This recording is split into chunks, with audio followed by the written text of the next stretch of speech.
Engaging, simple, and mostly entertaining. Subterrain is an open-world crafting survival game, but unlike most of them, this one is actually complete. I hope you like inventory and micromanagement because this game is jam-packed with the stuff. You have gauges for food, sleep, decontamination, oxygen, temperature, personal power packs, overall base power packs. The list goes on and on and on. Then on top of all that you have all the various bits of equipment to manage like the mines, the biosphere, the refinery, the 3D printer and about 50 other million things to consider. When you first start it can all get a little bit overwhelming. The tutorial covers almost everything, but actually putting together the full picture can take a little while. It took me about 4 hours in total to get the base set up how I thought it should be, before I was actually able to go out and explore some of the outside areas.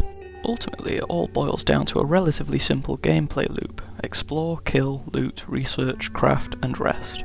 It actually feels like exploration because it uses a combination of no lighting and fog of war to restrict what you can actually see. This means that you often spend your time sliding along walls and spinning around because you heard some creepy noise. I don't know if it was through my own stupidity or because it hasn't been randomly generated yet, but I can't seem to get my hands on a flashlight. This means I've spent large portions of the game shooting walls just to try and create some kind of light source. It's not the best method, I still get my face torn off by almost everything going. The sound really helps with the feel of this game. I often found myself stopping just so I could work out if they were my footsteps or just something waiting for a brain sandwich. The ambient sounds of machinery and monsters squeaking, slurping and generally being disturbing makes for quite an authentic experience. And then on top of all of that, the soundtrack is gentle and foreboding but often gets lost in the background.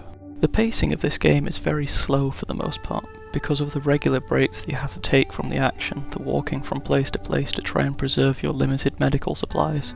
Coupled with the fact that you have to sleep and watch the tram rides from place to place. Okay, you can speed these up, but it just feels unnecessary.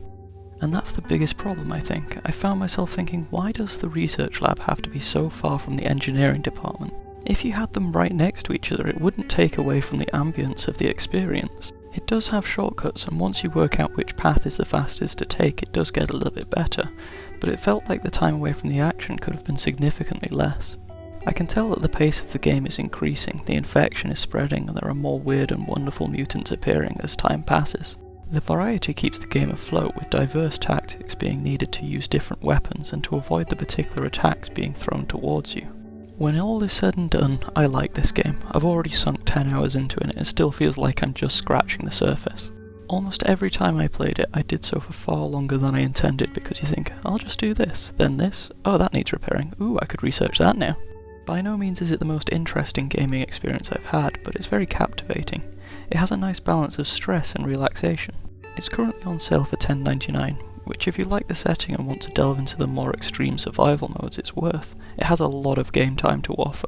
I would say to those that aren't so sure about it, maybe wait for it to drop to £3 or £4, or just try out the demo if you want to make sure of it. It's practically an inventory management simulator. Last week I held a vote. Unfortunately we had a 3-way tie. In an attempt to make it fair, I changed it to a random number shootout.